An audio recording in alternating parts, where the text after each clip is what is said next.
une ruche, deux ruches, une colonie de frelons dans la ruche. Ce que tu vois à l'extérieur, c'est l'isolant du nid. Le nid, il est vraiment dans la ruche. Donc là, on a un piège qui a été avancé. Et regardez, eux rentrent les petits tout. Ils rentrent par l'accès des abeilles. Voilà. Donc on va traiter ça et après l'objectif, ça a été de voir là-bas si on a un nid secondaire. Mais vous avez vu, c'est très arboré, donc est-ce qu'on va le trouver? Je ne sais pas. Allez, on va traiter ça de suite. On va voir un peu comment ils réagissent. Mais là, ma fête, ça va être, c'est une certitude. Hein. Allez, on traite ça immédiatement. C'est assez excité, gentiment. Encore que ça va, ils sont pas trop agressifs. Par contre, on joue pas avec des petites combinaisons. Dans ce cas de figure, c'est vraiment la pire chose à faire.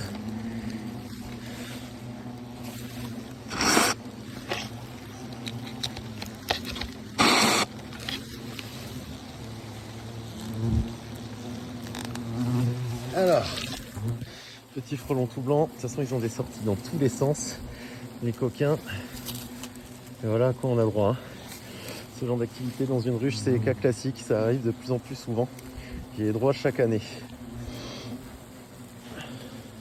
Donc là, comme je vous disais, ici on est sur de l'isolant. J'enlève ça. Derrière, c'est la ruche. Et ce n'est en aucun cas à l'intérieur du nid. Ils isolent par l'extérieur. Ça aurait été la même chose si ça aurait été un moellon.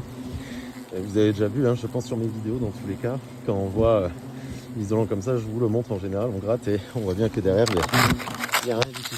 C'est vraiment que de l'isolation. Hop. Ce qui se passe l'hiver dans tous les cas, c'est dès qu'on a des températures qui baissent, les nids vont doubler, voire tripler de largeur et de hauteur, tout simplement parce qu'ils isolent, ils rajoutent plus de cellulose. Bon, là ça commence à être ma fête, sérieusement. On va sortir ça. Donc là c'est farci de mâle. Hein. Alors comment je les reconnais, je vous l'ai déjà expliqué. C'est par rapport aux antennes. Ils ont des antennes bien plus longues. Voilà, le mâle dure un peu plus longtemps que les ouvrières. Donc il va vivre 1 à 2 semaines de moins. Il est là vraiment que pour la reproduction. Et comme je vous l'explique souvent, il n'a pas de dard le mâle. Que ce soit chez l'abeille, le bourdon ou le frelon. Bon, allez, on va aller regarder un petit peu ce qui se passe au niveau des arbres là-bas. Et sur ce, je vous souhaite une très bonne journée.